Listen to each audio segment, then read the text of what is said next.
Greetings, I am Amelia. This day, I will narrate the tale of Jessica, which bears this title.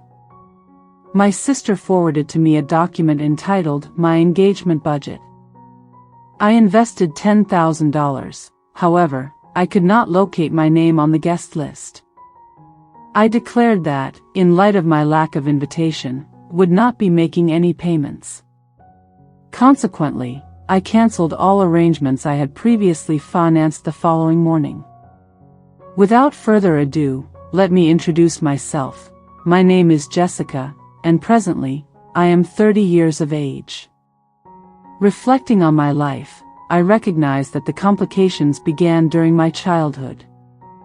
My parents consistently conveyed that it was my responsibility to care for my younger sister, Elena, who is 6 years my junior. As I navigated elementary school, Elena was merely an infant. Even at that tender age, I perceived something was amiss. Jennifer received regular pocket money for candy and toys, while I was denied such treats. When I inquired with my mother, she would merely shrug and state, "You do not require it. Your sister does." I observed my peers purchasing snacks after school while I bore the emptiness of my pockets. This was painful, yet I learned to suppress my grievances, as voicing them only exacerbated the conditions at home. Upon reaching the age of 15, I could no longer endure this situation. Therefore, I obtained a part-time position at a nearby grocery store, where I stocked shelves following school hours and on weekends. Though the remuneration was modest, it was mine. Ironically, even with my earnings, I continued to purchase items for Jennifer. She would witness my cash and employ those pleading puppy dog eyes, saying, "Jessica, could you please buy me that new Barbie doll?" Like a fool, I acquiesced. I procured toys, sweets, apparel, whatever she desired. Meanwhile, I made do with merely 3 outfits for school and subsisted on peanut butter sandwiches for lunch daily. My parents appeared oblivious to my labor and the minimal amount I retained for myself, as they were preoccupied with Jennifer's needs. Every family dinner revolved around her academic performance, her social interactions, and her extracurricular pursuits. I could have vanished entirely, and they would likely not have acknowledged my absence until Elena required something. High school unfolded in a similar manner. I invested 20 hours a week in work, contributing the majority of my income to my sister. My parents perceived this as entirely acceptable, often praising me, saying, "Jessica is such a wonderful sister," indicating how well I looked after Jennifer. Yet, they never inquired about my feelings or whether I needed anything. My role was simply to provide and remain silent. Fortuitously, I secured a full scholarship for college. My academic performance was commendable due to my diligent studies, primarily as an escape from the household and its overwhelming obligations. I opted for a degree in computer science, understanding that it would yield a reasonable career. After years of financial hardship, I sought security. College represented the first instance in my life where I felt liberated. I resided in the dormitories, dined in the cafeteria, and focused solely on my own affairs. I formed friendships with individuals unaware of my familial circumstances. For 4 years, I nearly forgot the sensation of being perpetually relied upon for financial support. However, that autonomy concluded with my graduation. Jennifer was embarking on her own collegiate journey, and my parents expressed their expectations clearly. "Jessica, now that you have a good job," my father stated during my graduation dinner, "Jennifer will require assistance with her expenses.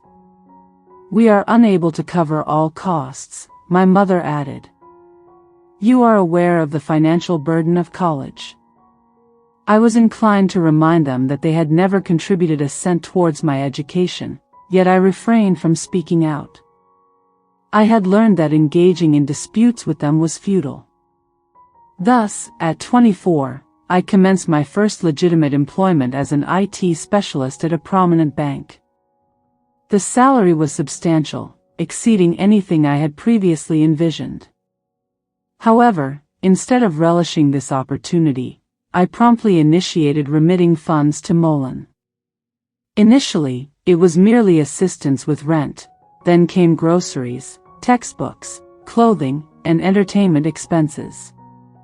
Before I knew it, I was financing her entire lifestyle while I resided in an inexpensive studio apartment and subsisted on ramen noodles most evenings. The most distressing aspect was family gatherings. Each Sunday dinner, holiday, and birthday celebration revolved entirely around Molen, her classes, her sorority, her relationships. The focus was never strayed.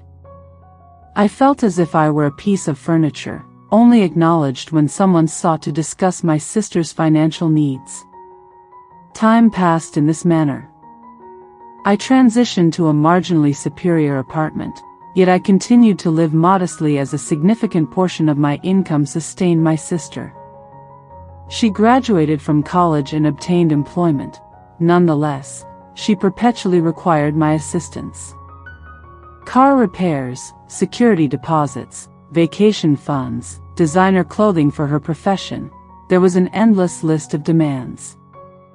Then, that pivotal Sunday dinner occurred, which altered everything.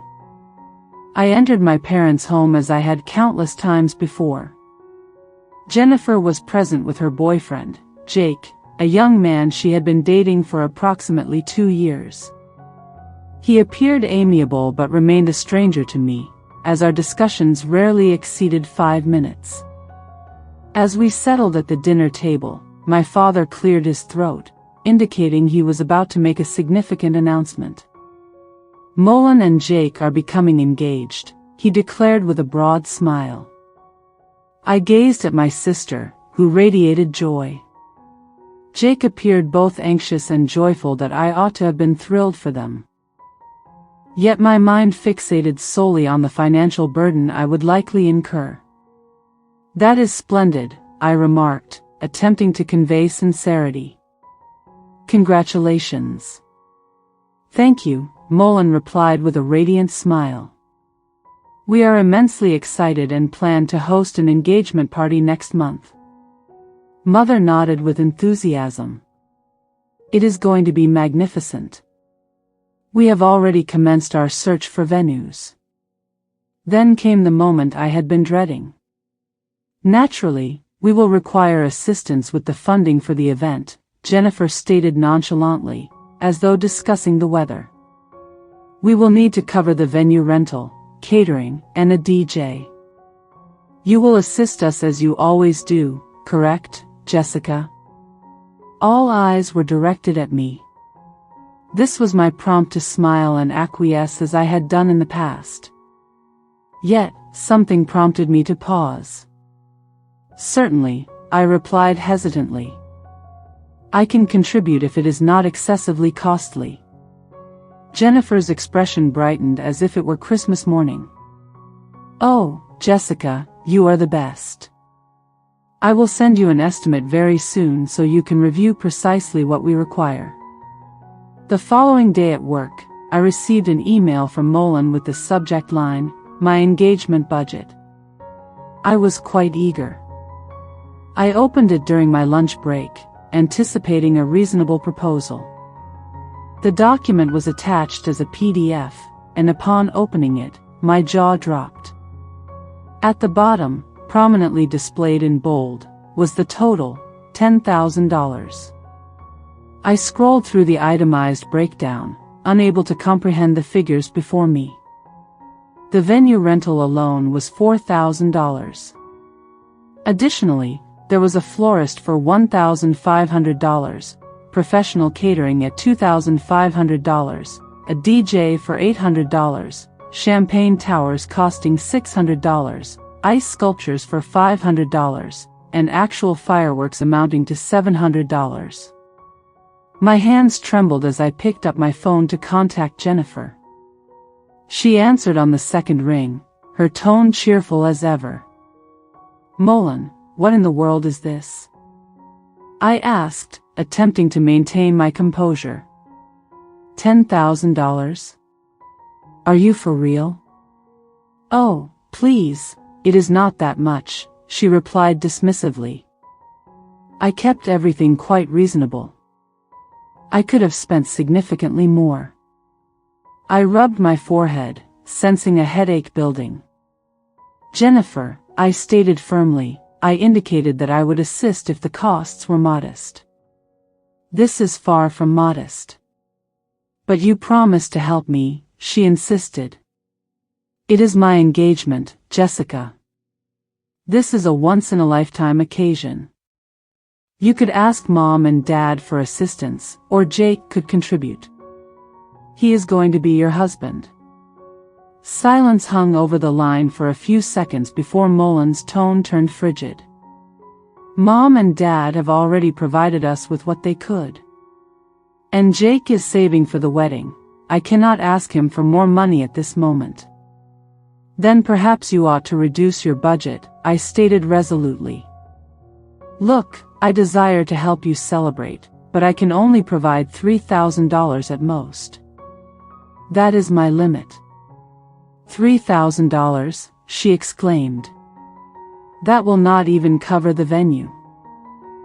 "Jessica, I have already informed everyone that you are financing the entirety of my party. I cannot alter everything now." My blood pressure surged. "Jennifer, you cannot merely presume that I will cover all expenses without consulting me first.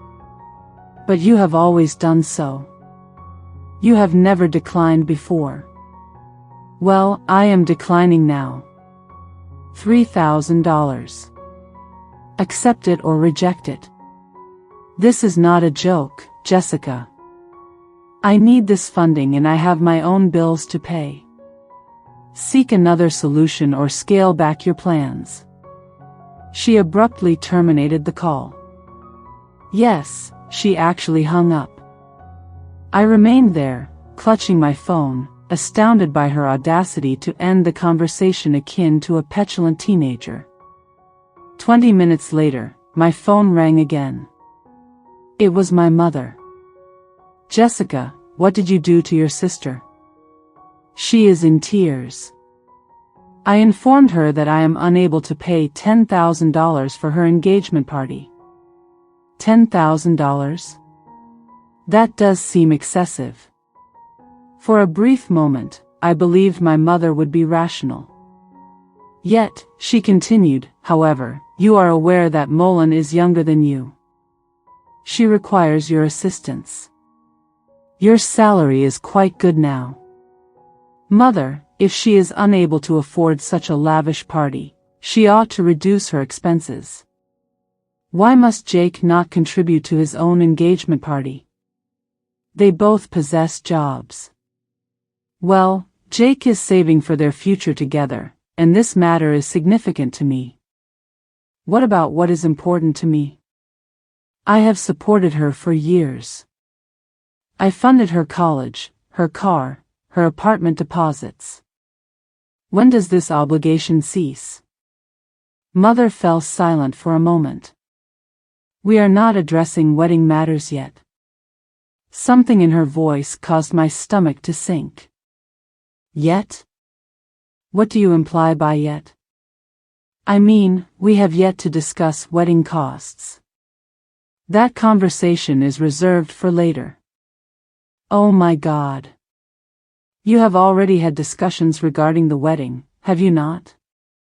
You intend to make me finance that as well." "Jessica, do not be dramatic. Our primary focus is the engagement party at present." "Absolutely not. If I bear the expense of this engagement party, you will subsequently expect me to fund her entire wedding. Where does this cycle cease, Mother? Let us approach matters step by step.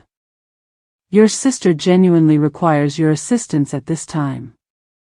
I was so infuriated that I could hardly articulate. "Fine. $3,000 for the engagement party.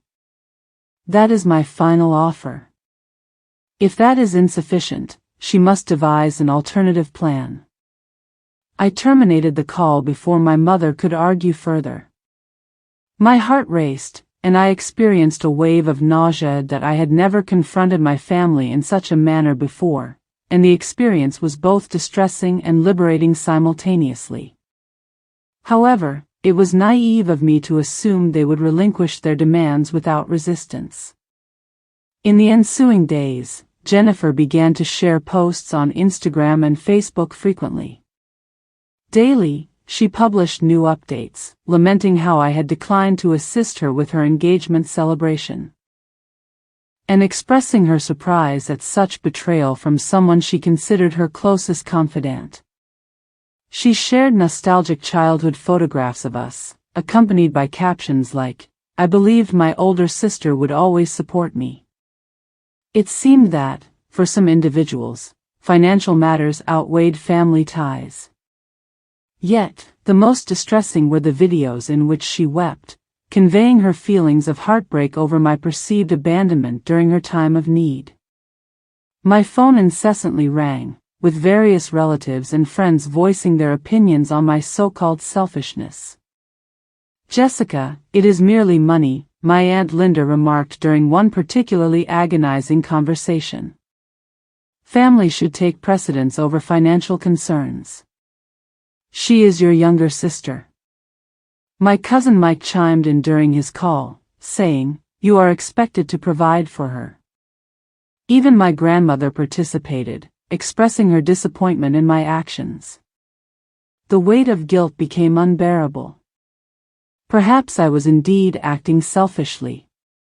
Perhaps it would be simpler to cover the cost of the engagement party and put it behind me. Subsequently, Jennifer began forwarding photographs to our family group chat. These included pictures of me caring for her as an infant, holding her, feeding her, and pushing her on swings. Each image was accompanied by a message regarding how I had once loved and cared for her, juxtaposed against how things had changed now that finances were involved. I reached my breaking point. The unrelenting calls, her social media updates, the emotional manipulation. I felt as though I was suffocating under a tide of shame and pressure from all sides. At last, I succumbed. I contacted Mullen again. "All right," I stated before she could utter a greeting. "I will cover the expenses of your engagement party, but consider this my gift to you for your wedding. Do not expect any further contributions when the time comes, Jessica." She squealed with joy. "I knew you would come through for me. You could never truly abandon me. Please send me the vendor contacts. I will manage the payments myself. You are the best sister ever. I love you dearly." As I ended the call, I felt an emptiness within. I had once again capitulated to pressure, as I so often did. However, this time I had at least established a boundary concerning the wedding. That had to mean something, did it not?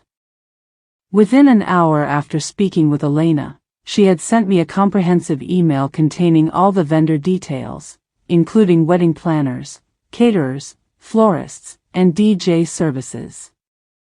She had evidently completed the groundwork, likely believing I would eventually relent. I spent the remainder of that week making phone calls and sending deposits. The venue requested half the fee up front, which amounted to $2,000. The caterer sought a $1,500 deposit, while the florist required $800. By the time I finalized all the advance payments, I had already expended $6,000, and the celebration was still 3 weeks away. The following Sunday, as per our routine, I went to my parents' home for dinner. When I arrived, Jennifer was already there, seated at the kitchen table with our mother and surrounded by what appeared to be wedding magazines and vendor brochures. "Jessica," my mother called out as I entered. "Perfect timing. Come and look at these stunning flowers. Reluctantly, I seated myself. The table was covered with images of extravagant floral arrangements that likely surpassed my monthly rent in cost. Aren't these stunning? Malum enthused, gesturing toward a grand centerpiece adorned with white roses and baby's breath. I think these would be ideal for the engagement party. Confused, I replied, I thought we had already chosen the flowers. We have, she reassured me. These are for the actual wedding. I am simply gathering ideas.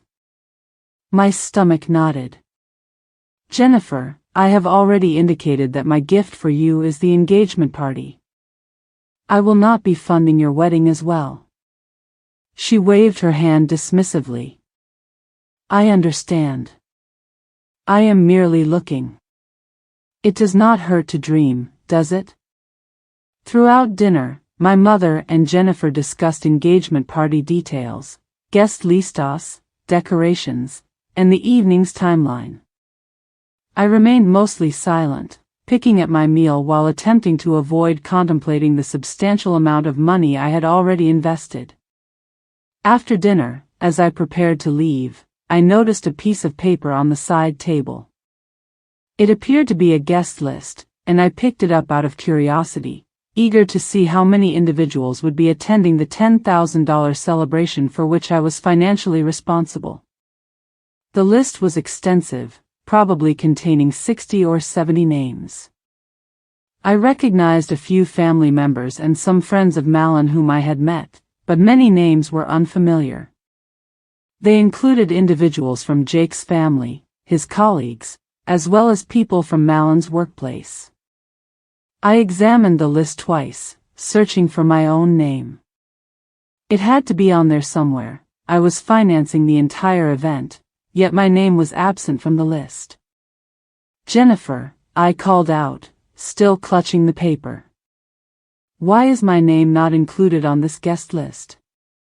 She glanced up from the magazines, her expression one of guilt, while our mother suddenly became preoccupied with clearing the dishes. Elena averted her gaze as she articulated, well, my mother and I were discussing it, and we concluded that you may not truly integrate well into this social circle. The individuals we are inviting are considerably more lively and engaging. At occasions, you perpetually come across as too serious, Jessica. Additionally, you have never held a fondness for large gatherings. I looked at her in stunned disbelief. I am financing your engagement party to the tune of $10,000, and you choose not to include me? My mother interjected, we simply felt you would find it more pleasant at home. We assured that you would not experience any discomfort. You both are unreasonable. I retorted, my voice trembling with indignation. I am financing your entire event, and you believe I do not belong there? You are being overly dramatic, Elena remarked dismissively while rolling her eyes. That was the tipping point for me. Very well, I declared, snatching my purse. Since I am not invited, I shall refrain from making any payments. Jessica, wait, my mother began to say, but I was already heading towards the exit. I departed and slammed the door more forcefully than I ever had before. I could hear their voices raised in the house, but it did not faze me. Upon arriving home, I immediately silenced my phone, needing tranquility to process the events that had transpired. However, upon checking my phone, I found that I had 12 missed calls and 8 messages. The most distressing message came from Jennifer. I have always perceived you as greedy and egocentric. Your envy stems from the fact that I have a fiancé while you have been unable to secure a date. It is no wonder you remain single at 30. You possess an inward and outward ugliness. That message drove me to the brink. I had supported her for years and funded her every desire, and this was her true sentiment towards me. I grabbed my laptop and began contacting each vendor to cancel the deposits I had placed. The venue, the caterer, the florist, the DJ, everyone. Hello, this is Jessica Morrison. I must cancel all arrangements for the Malin Morrison engagement party scheduled on the 28th. Each discussion was uniformly professional, with apologies for the inconvenience and confirmation of cancellations. In just 2 hours, I had terminated every booking. The disheartening realization was that each company imposed significant cancellation fees. The venue withheld $2,000 from my deposit, the caterer retained $800, while the florist kept $400. By the time I concluded my dealings with the vendors, I had incurred nearly $3,000 in cancellation charges alone. I only recouped about $3,000 of the $6,000 I had initially expended. The financial loss only intensified my anger. At around 9 o'clock, my phone rang. It was David, the party coordinator. I have received communications from our vendors indicating all arrangements have been cancelled. Is there an issue? No issue exists, I replied resolutely. I shall no longer be responsible for this event. You will need to coordinate directly with Jennifer from this point forward. I will not be involved, and the contracts and deposits have already been cancelled. Best of luck. I terminated the call before he could respond further. Let them manage the intricacies of salvaging their extravagant event without my financial assistance. Following the conversation with the party coordinator, I powered off my phone entirely. I could not handle any further complications that evening. However, when dawn arrived and I turned my device back on, I discovered 53 missed calls and an excess of 100 text messages. The majority were from family, while a few originated from relatives I had not heard from in months. Clearly, the news had spread concerning what had transpired. As I sipped my coffee, I scrolled through some messages.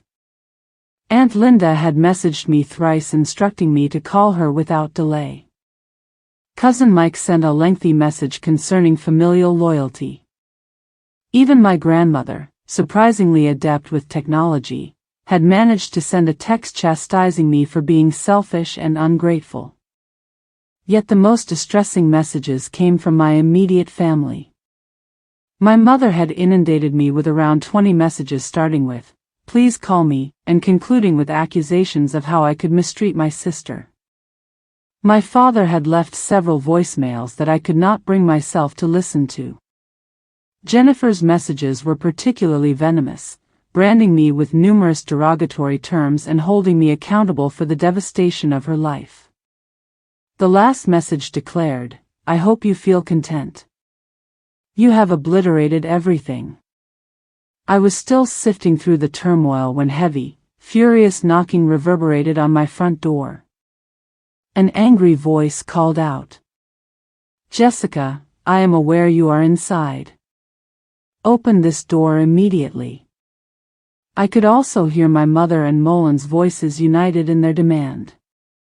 They radiated fury, and I felt genuine trepidation contemplating the possibility of unlocking the door. "You have ruined everything," Elena shrieked. "My entire engagement party has been nullified because of you." "Jessica, this is absurd," my mother shouted. "You must rectify this without delay." I remained in my kitchen, awaiting their retreat, yet their knocking and yelling continued for nearly 20 excruciating minutes. Finally, I reached my limit. I approached the door but refrained from opening it. "I will not open this door," I declared loudly.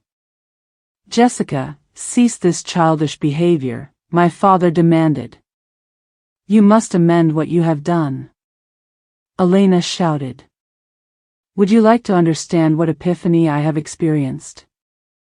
I retorted through the door that I meticulously calculated the total amount of financial support I have extended to you over the past 8 years, Elena, which exceeds $80,000. This figure represents only the contributions I could recall. A profound silence filled the air beyond the door. I have reached my limit. I shall not allocate another cent towards anything related to your engagement celebration, your wedding, or any other occasion. You are adults with professional commitments. You must resolve these matters independently. You pledged to assist me throughout my life. This prompted Jennifer to begin weeping. Moreover, you indicated that after this incident, you would never extend an invitation to your wedding. To be candid, I would not attend regardless. They continued to shout and pound on the door for several more minutes, but ultimately, they relinquished their efforts and departed. I observed from my window as they entered their vehicle, still embroiled in an argument. The following day, Elena made a lengthy post on social media, accusing me of betrayal and of having broken my promise to support her. She conveyed the impression that I had devastated her engagement and jeopardized her future.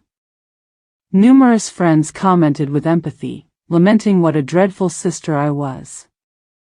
Consequently, I unfollowed her across all social media platforms. I was weary of her depicting herself as the victim while casting me as the antagonist. Approximately a month later, I was browsing Instagram when I stumbled upon images from Malin's engagement celebration. These were shared by Amelia, a friend of hers with whom I remained connected online. I clicked through the images out of intrigue. The party had undoubtedly occurred, yet it appeared drastically different from the $10,000 event that Jennifer had orchestrated. The gathering took place in my parents' backyard, attended by perhaps 20 close family members and friends. Instead of a professional catering service, it was evident that the food was served on plastic plates with disposable cups. The fare was presumably homemade, likely prepared by my mother. Absent were ice sculptures, champagne towers, and professional floral arrangements. Instead, there were merely minimal decorations and a modest cake. What struck me most profoundly, however, was Malin's expression in every photograph. She appeared utterly despondent.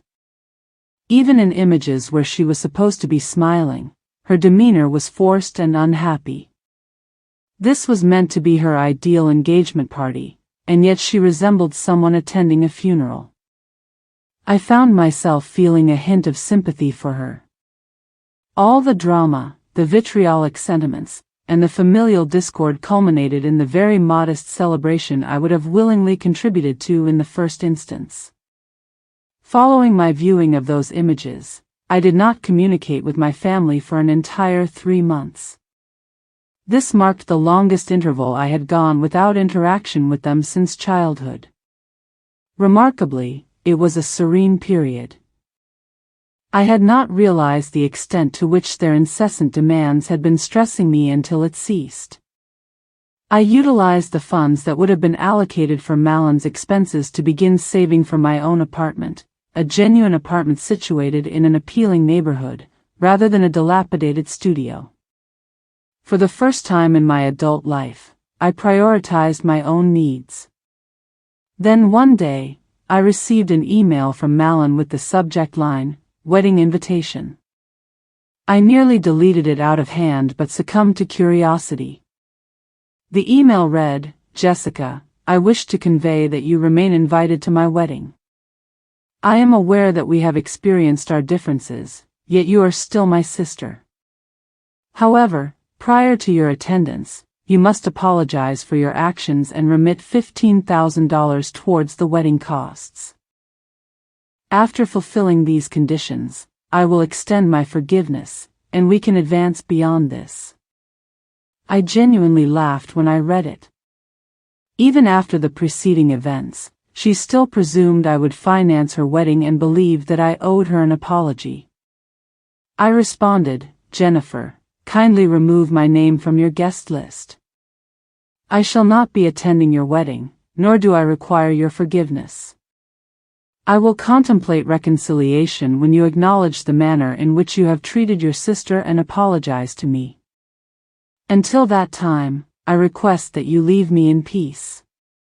After sending this message, I promptly blocked her email address. I no longer occupy my thoughts with concerns regarding her wedding. I have my own aspirations now.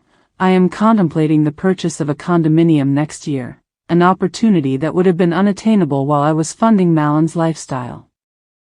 I might even embark on a holiday to Europe, a dream I have held for years but never had the financial means to realize. Occasionally, I ponder whether I will ever reclaim a relationship with my family. However, I quickly recall the manner in which they treated me, perceiving me solely as an economic resource.